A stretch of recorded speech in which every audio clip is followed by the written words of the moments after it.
It is amazing how we can just see the move of God, the hand of God, how God can move in such awesome and exponential ways. And we see God's omnipotence, and we see God's omnipresence. And then the next day,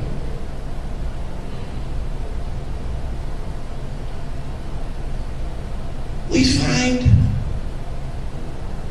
there's a funeral procession.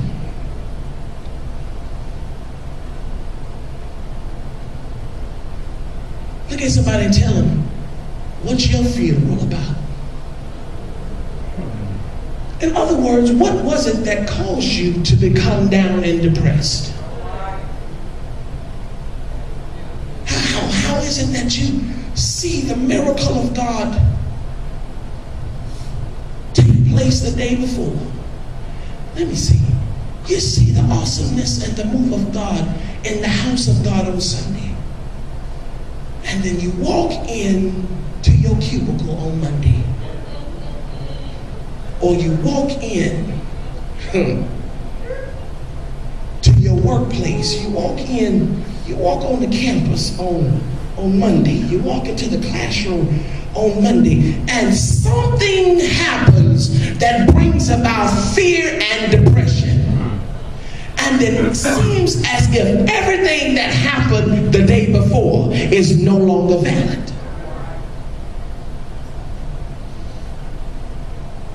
The Bible says that he saw this funeral procession leaving the place that is known to be delightful.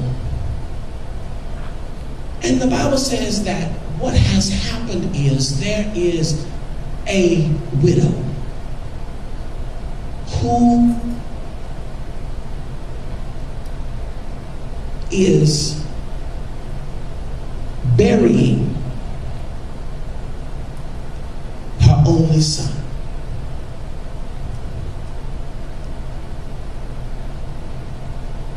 Let me say that again.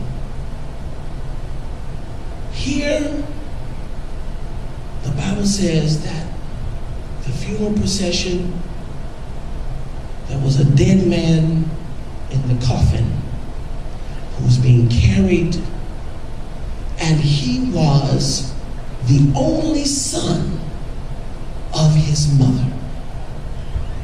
And the Bible says that she was a widow. Now, that may not seem like much to some, but here is a woman who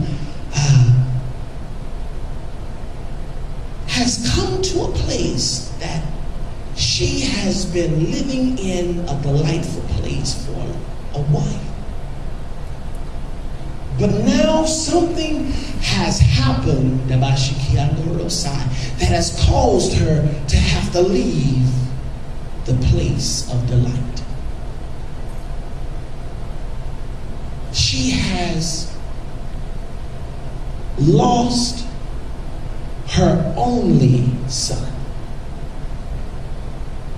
So she is going through something on the inside to where she has lost a child.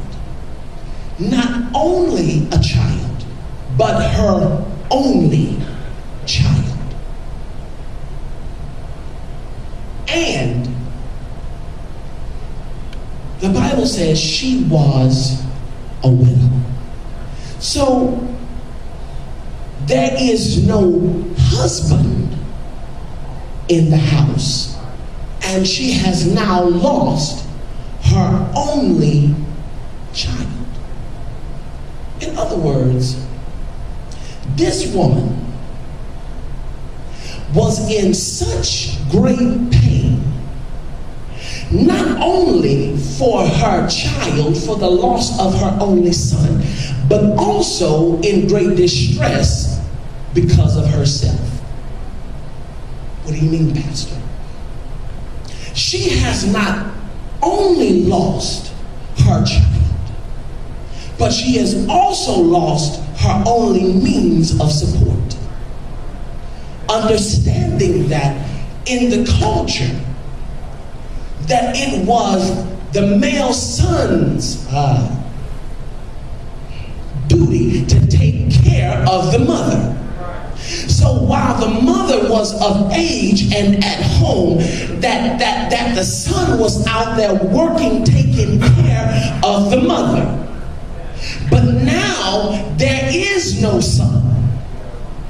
In other words, there is no livelihood. So she is going through in her mind for two different issues. She's going through because she has lost her only child, but not also that, she's also lost her only means of financial support.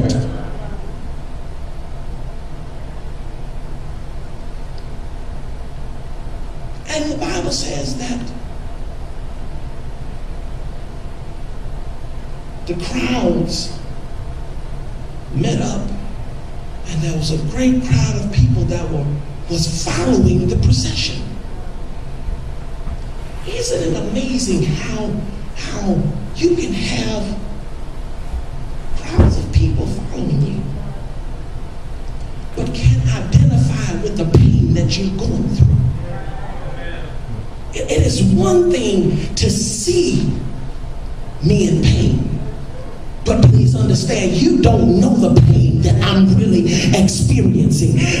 You can be sad for me, and I understand that you may cry because I'm crying, and understand that it may hurt you because I'm hurting. But please understand that even in the midst of you being sorry for me, that you still have no idea of what I'm suffering. That's why you have to be careful how you try and judge somebody else's situation. That's why you must be careful how you try and ridicule somebody else of what they're going through, because you looking out on the inside, but baby, on the inside of this woman, she just lost her only child, and she lost her only means of financial support. Y'all not saying nothing. And she had her family crying behind her, and she had half the city coming behind her, but nobody could understand her pain. It's amazing how you can surround yourself with people, but they still can't feel what you're feeling. They say they love the Lord, they say they praying for you and interceding for you, but they still can't feel what you're feeling. But Jesus looked at the woman, and the Bible says when he looked at her, he says that he had compassion upon her. But nobody had told him anything concerning her situation. See, that is where I have the problem, Lady Monday. I have the problem because we have all of these folks that were following this woman, and as they left the city, there's another huge crowd that's getting ready to come into the city. And I'm pretty sure that somebody recognized Jesus.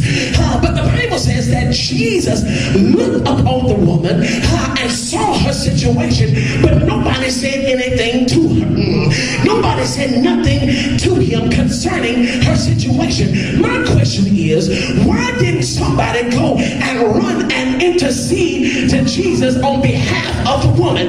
Nobody took the time to get out of line, out of the procession, and say, there is God. God, I know that there's something you can do about this situation. Why is it that you don't come see about her? Why is it that you don't speak and raise this young man? Why is it that somebody, God, had to sit back?